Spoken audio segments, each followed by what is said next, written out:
Roté, bonjour. Bonjour. Merci beaucoup d'être avec nous ce matin sur Radio J. Alors Dorian, on l'a dit, un second tour d'élection qui a été une nouvelle fois marqué par l'abstention. 28,2% des électeurs inscrits ne sont pas allés voter, une hausse de près de 2,8 points par rapport à 2017. On a aussi vu cette partie de la jeunesse qui a manifesté ces derniers jours dans les universités contre ce second tour. Alors justement, est-ce qu'on peut peut-être faire un point sur ces suffrages? Est-ce qu'on a les chiffres de cette participation de la jeunesse pour ce second tour?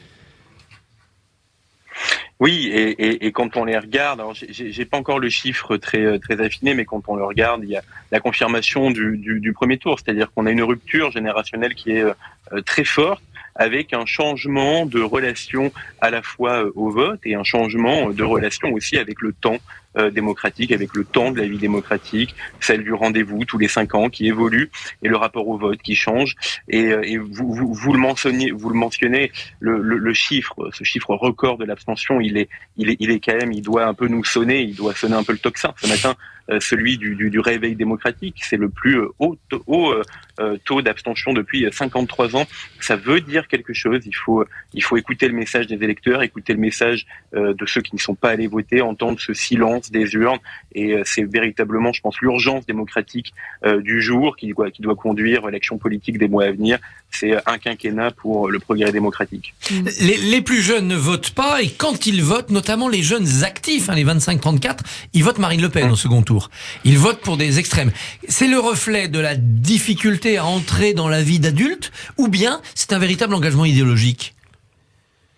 Alors, si on regarde la ventilation des votes sur les 18-24 ou les 25-34, on a à peu près, c'est kiff-kiff sur le vote Emmanuel Macron ou Marine Le Pen. Mais en fait, nos jeunesses, que ce soit les 18-24, les primo-votants ou autour des trentenaires, finalement ces jeunes, ils sont le reflet de notre société. Ils sont un peu le miroir de l'évolution du paysage politique français. Parce que dans le vote des jeunes, on retrouve les 3 blocs. On retrouve exactement les mêmes 3 blocs qu'on observe dans l'évolution du paysage politique aujourd'hui. Alors les 3 blocs, je parlerai aussi du 4e bloc, il ne faut pas l'oublier, celles de ceux qui ne votent pas. Il ne faut pas le minimiser. Et il y a quand même devant nous maintenant des législatives avec un mode de scrutin extrêmement brutal. Est-ce qu'on ne va pas, une fois de plus, creuser ce fossé entre des citoyens et leurs représentants? Oui, sûrement, parce que c'est tout le problème de notre mode de scrutin sur ces élections qui ne favorise pas la représentativité. Et dans une démocratie représentative, à minimum, pour représenter, il faut ressembler. Et aujourd'hui, qui peut penser que seulement 3-4 groupes parlementaires peuvent, à eux, représenter toute la diversité d'opinions qui traversent un pays? Moi, je ne le crois pas. C'est pour ça qu'il y a une urgence, un impératif de proportionnel pour améliorer. Voilà. Et puis aussi changer la pratique du pouvoir, parce que la proportionnelle, elle n'est pas forcément un signe d'instabilité.